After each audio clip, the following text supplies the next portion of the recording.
प्रिय देशवासियों, नमस्कार। हम सभी ने बीते दिनों में देश का सामर्थ्य और उसका संयम दोनों देखा है। मैं सबसे पहले भारत की पराक्रमी सेनाओं को, सशस्त्र बलों को, हमारी खुफिया एजेंसियों को,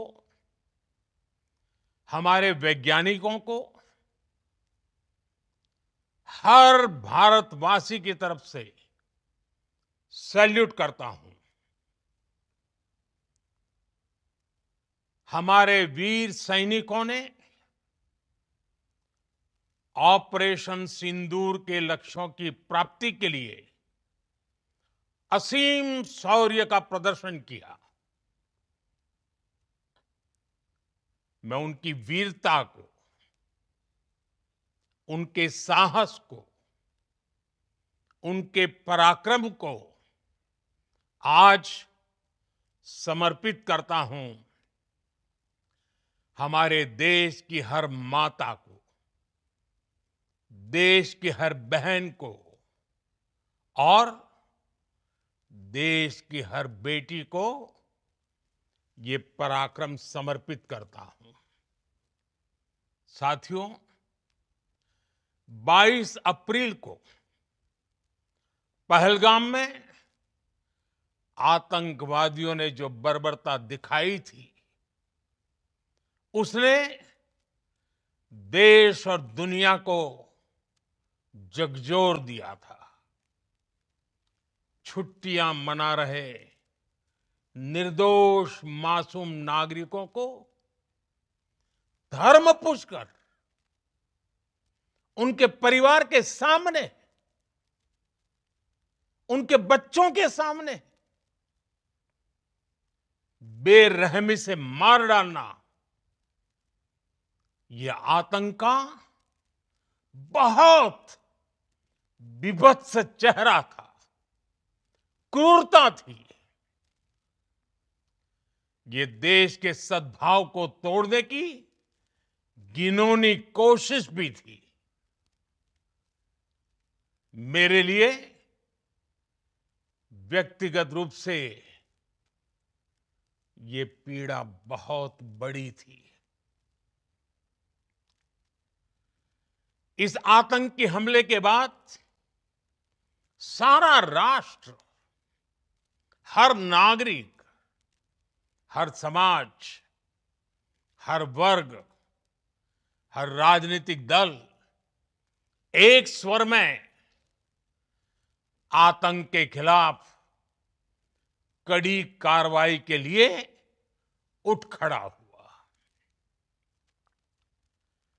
हमने आतंकवादियों को मिट्टी में मिलाने के लिए भारत की सेनाओं को पूरी छूट दे दी और आज हर आतंकी, आतंक का हर संगठन जान चुका है कि हमारी बहनों बेटियों के माथे से सिंदूर हटाने का अंजाम क्या होता है। साथियों, ऑपरेशन सिंदूर ये सिर्फ नाम नहीं है, ये देश के कोटि कोटि लोगों की भावनाओं का प्रतिबिंब है। ऑपरेशन सिंदूर न्याय की अखंड प्रतिज्ञा है।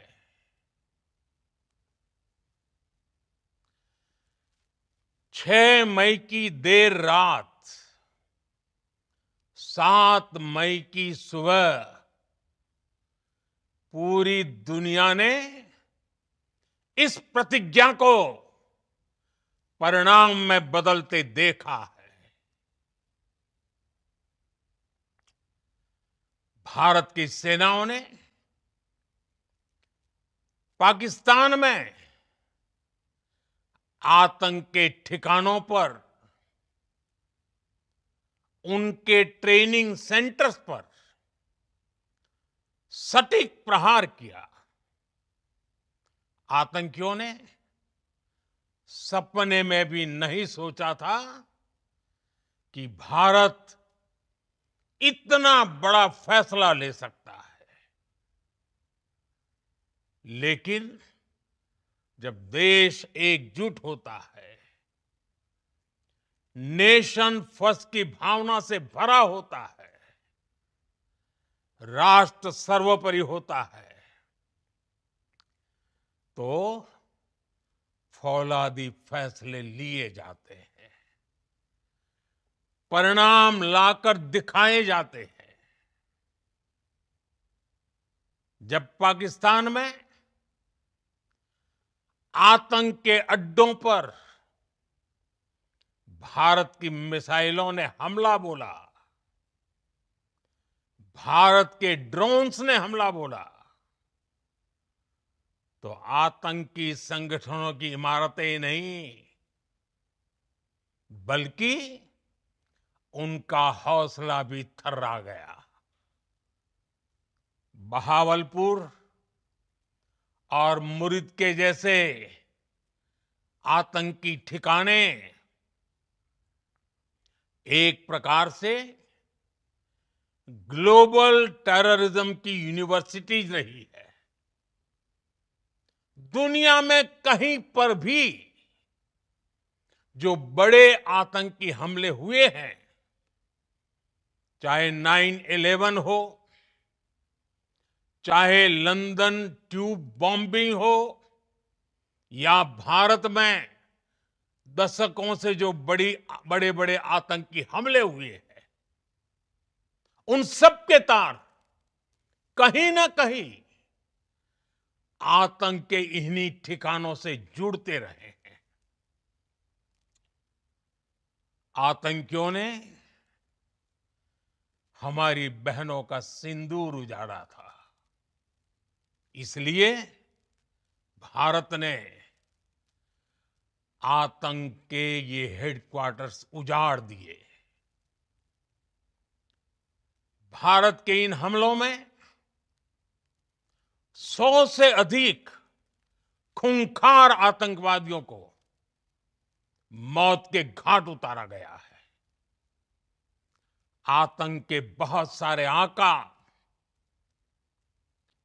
बीते 2.5-3 दशकों से खुलेआम पाकिस्तान में घूम रहे थे, जो भारत के खिलाफ साजिशें करते थे। उन्हें भारत ने एक झटके में खत्म कर दिया। साथियों, भारत की इस कार्रवाई से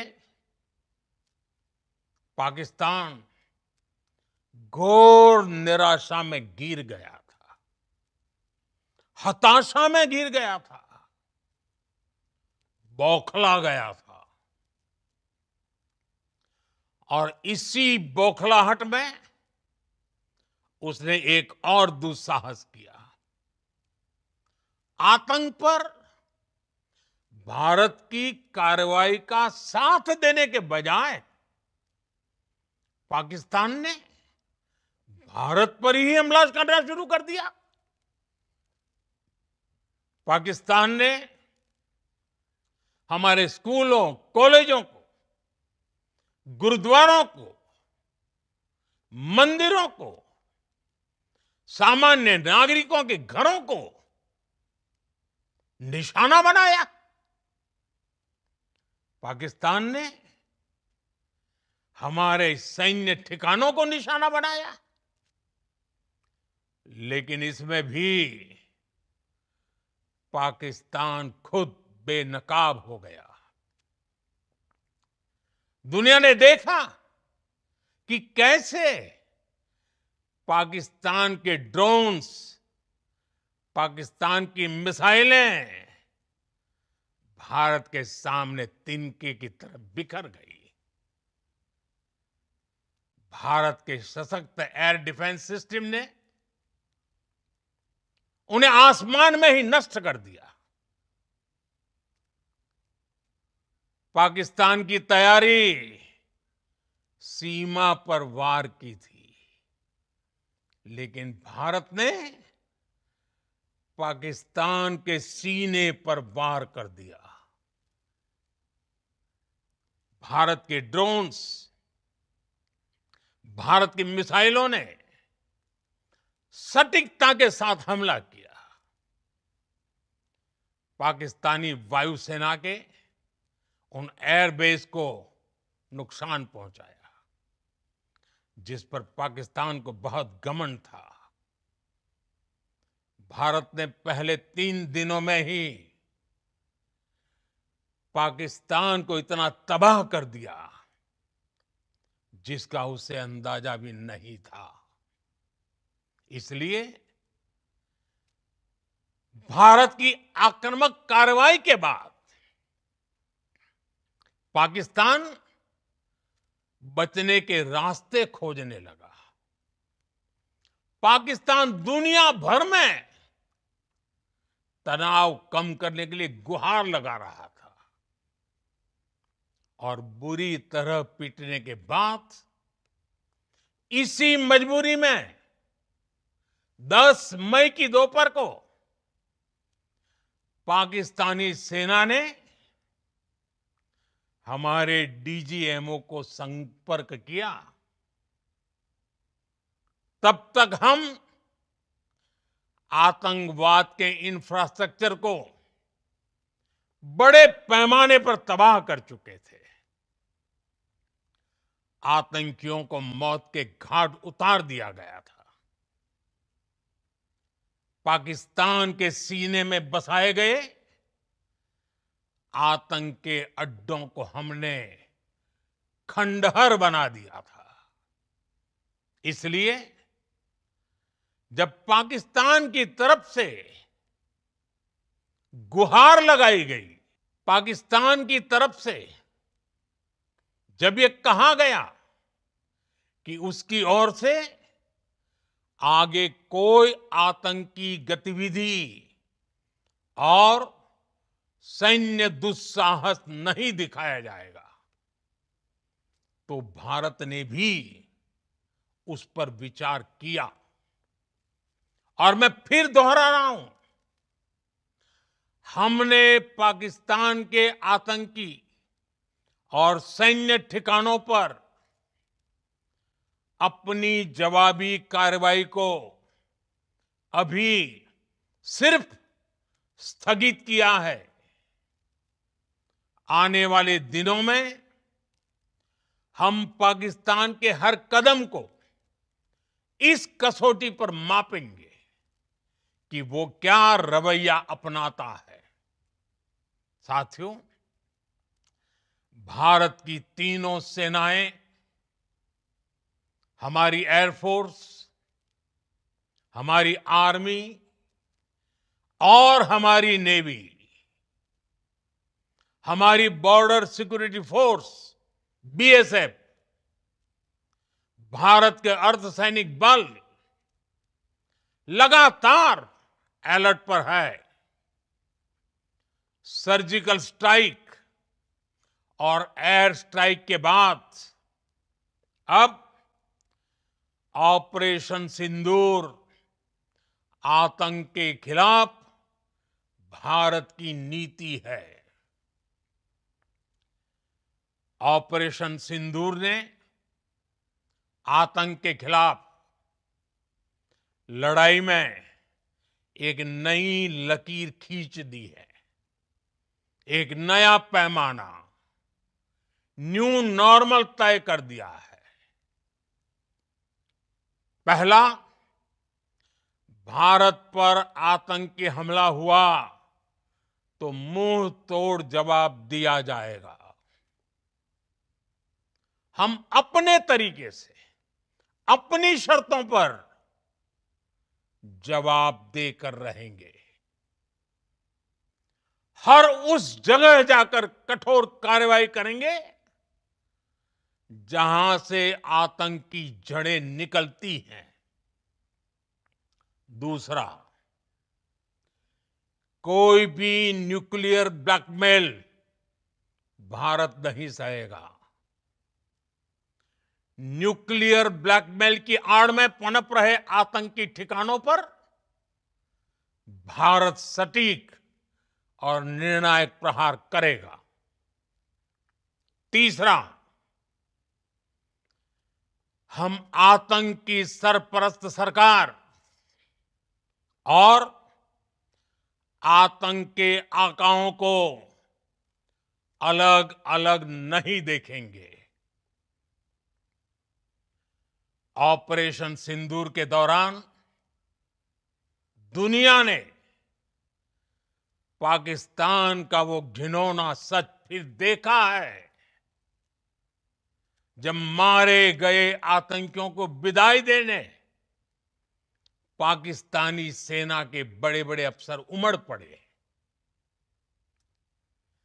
स्टेट स्पॉन्सर्ड टेररिज्म का ये बहुत बड़ा सबूत है। हम भारत और अपने नागरिकों को किसी भी खतरे से बचाने के लिए लगातार निर्णायक कदम उठाते रहेंगे। साथियों, युद्ध के मैदान पर हमने हर बार पाकिस्तान को धूल चटाई है और इस बार ऑपरेशन सिंदूर ने नया आयाम जोड़ा है। हमने रेगिस्तानों और पहाड़ों में अपनी क्षमता का शानदार प्रदर्शन किया और साथ ही न्यू एज वॉरफेयर में भी अपनी श्रेष्ठता सिद्ध की। इस ऑपरेशन के दौरान हमारे मेड इन इंडिया हथियारों की प्रामाणिकता सिद्ध हुई। आज दुनिया देख रही है 21वीं सदी के वॉरफेयर में made in India defence equipments,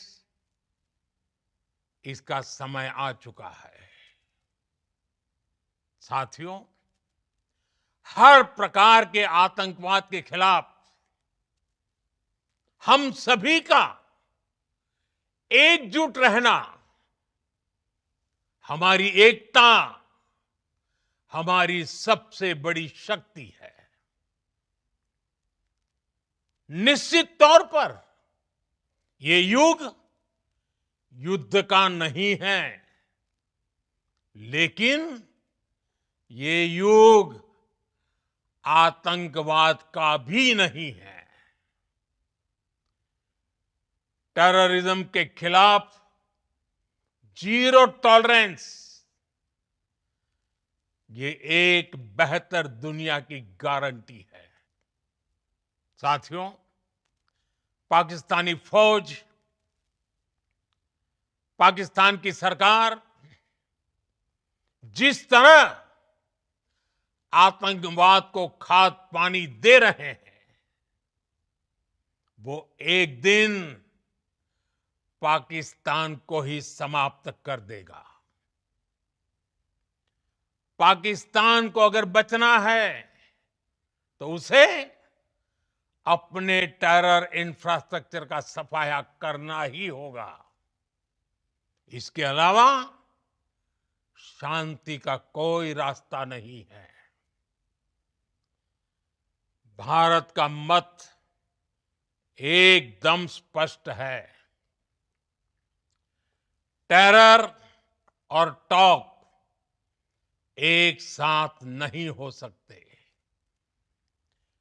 terror और ट्रेड एक साथ नहीं चल सकते और पानी और खून भी एक साथ नहीं बह सकता। मैं आज विश्व समुदाय को भी कहूंगा, हमारी घोषित नीति रही है अगर पाकिस्तान से बात होगी तो टेररिज्म पर ही होगी। अगर पाकिस्तान से बात होगी तो पाक ऑक्युपाइड कश्मीर पीओके उस पर ही होगी। प्रिय देशवासियों, आज बुद्ध पूर्णिमा है।